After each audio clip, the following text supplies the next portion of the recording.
do you know that today in the world, half of the population of the world actually live in cities?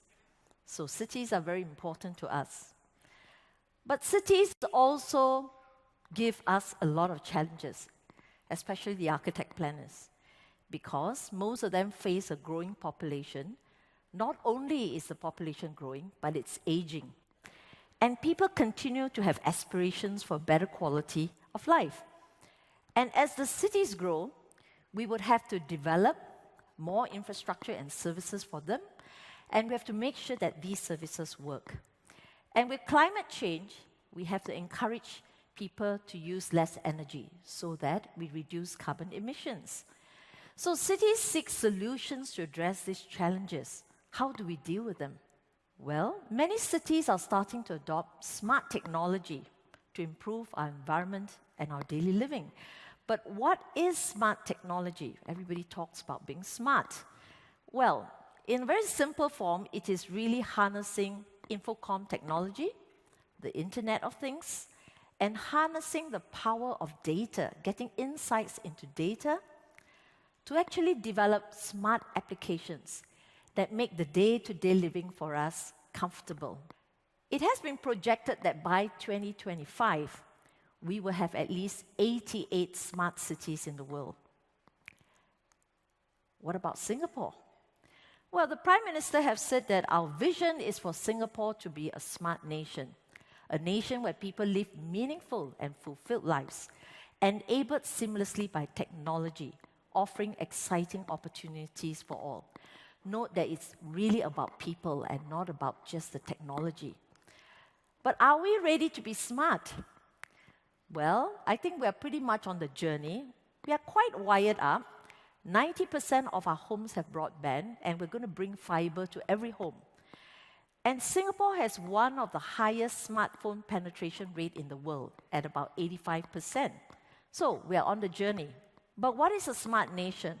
I just like to illustrate with an example of a HDB town, a public housing town close to my heart. And I call it the Heartlands. Why is it the Heartlands? Because it houses 83% of the population, and many of you and I live in HDB towns, in about 1 million flats. So what is a smart town? The smart town really functions like the human body. We have all the buildings in there where activities take place, like the muscles in our body. We have greenery and parks, like our lungs, that help to cleanse the air for us and to give us oxygen to breathe.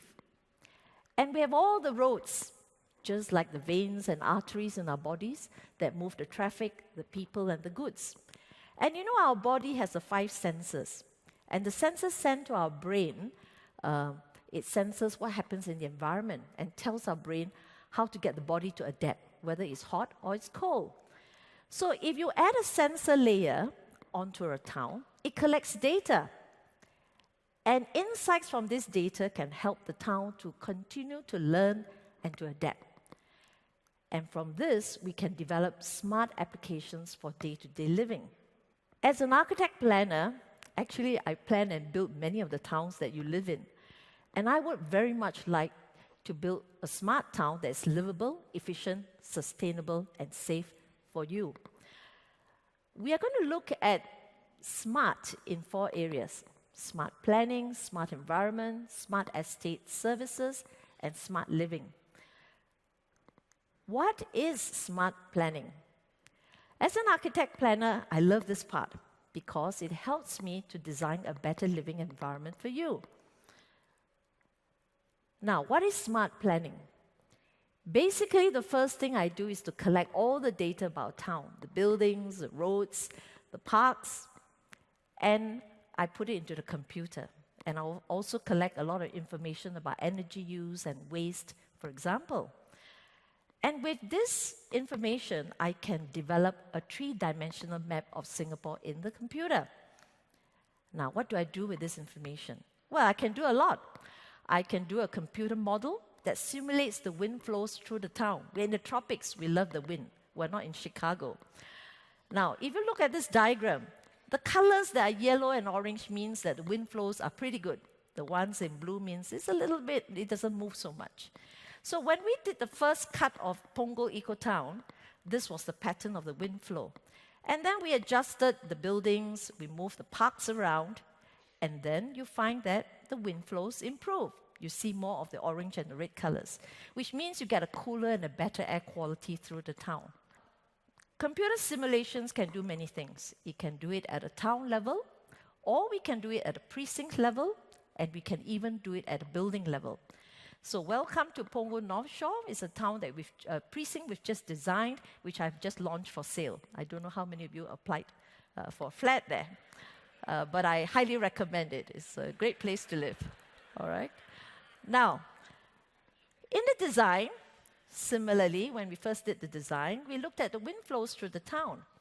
And like at a town level, we also made adjustments to the design. I moved things around, cut holes in the buildings, and you can see that the wind flows have improved, particularly in the neighborhood center.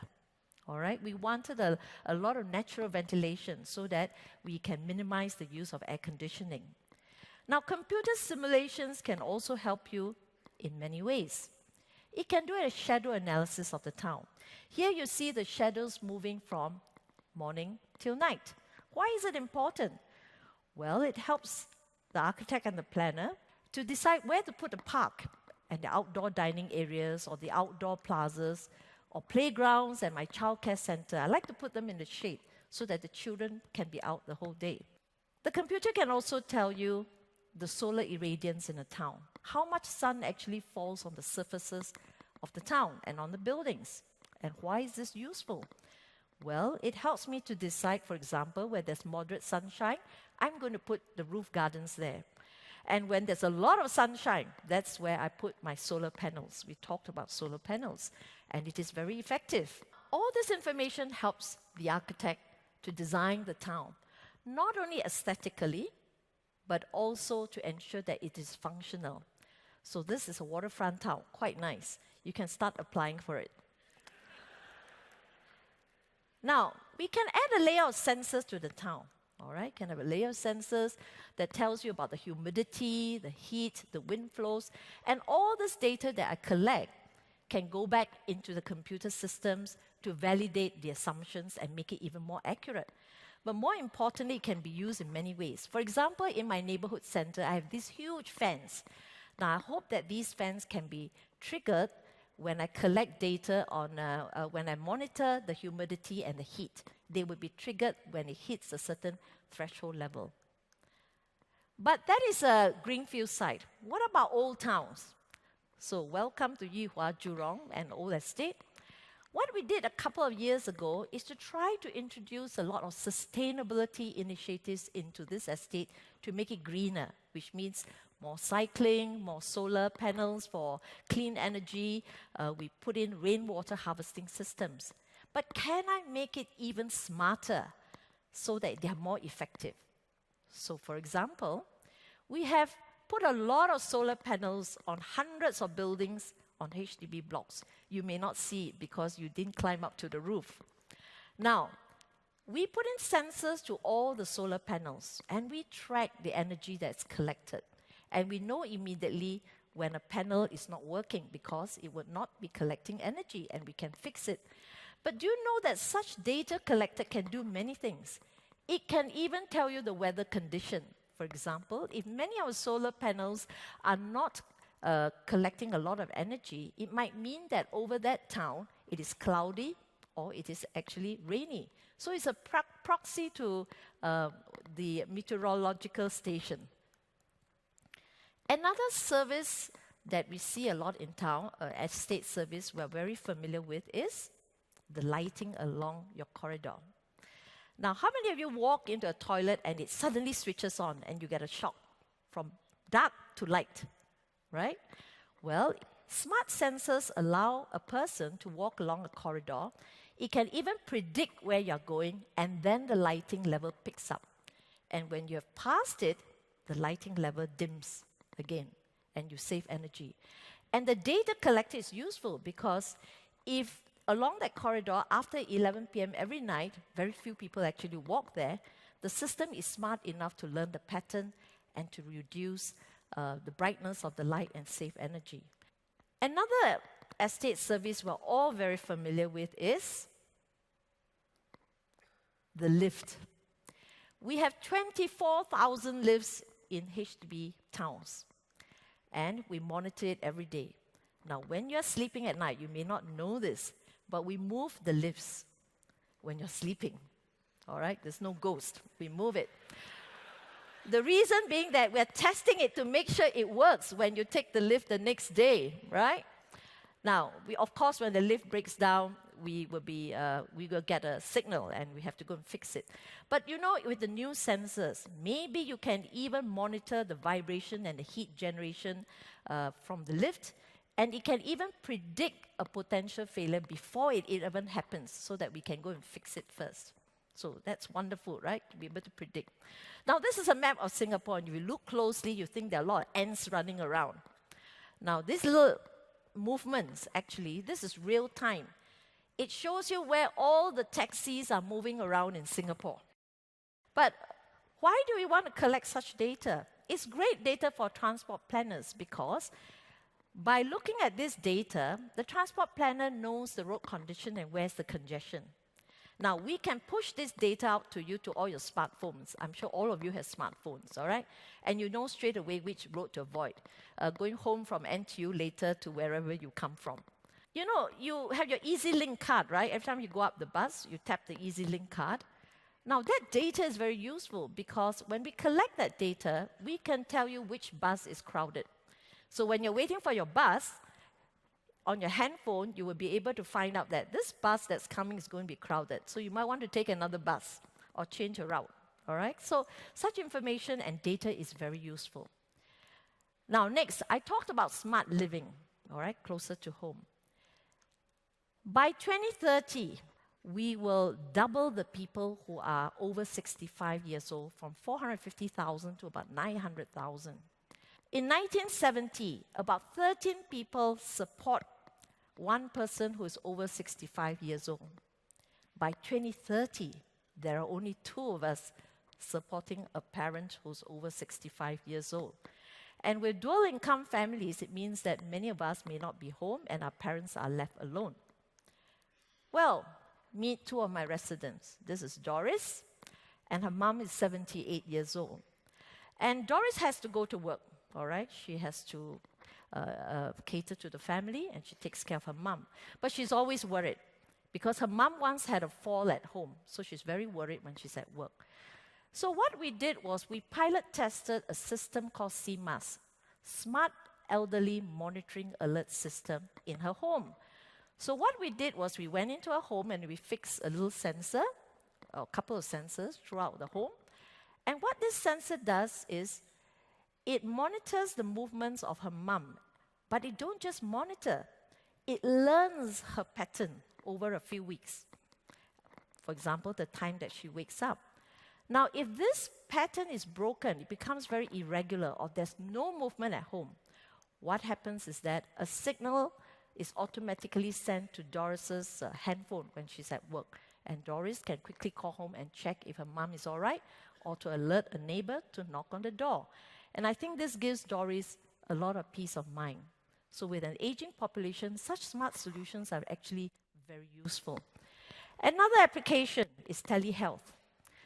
When you're at work and mum has no one to send her to the hospital, she may not need to go to the hospital. She can be home and do her physiotherapy with a nurse watching her and training her to make sure that she's doing it correctly. She can do this in the comfort of the living room. And in fact, her heartbeat can be monitored and her blood pressure can be monitored. And so it is very convenient. But of course, if she needs to go to the hospital, the nurse will tell her, you need to come into the hospital.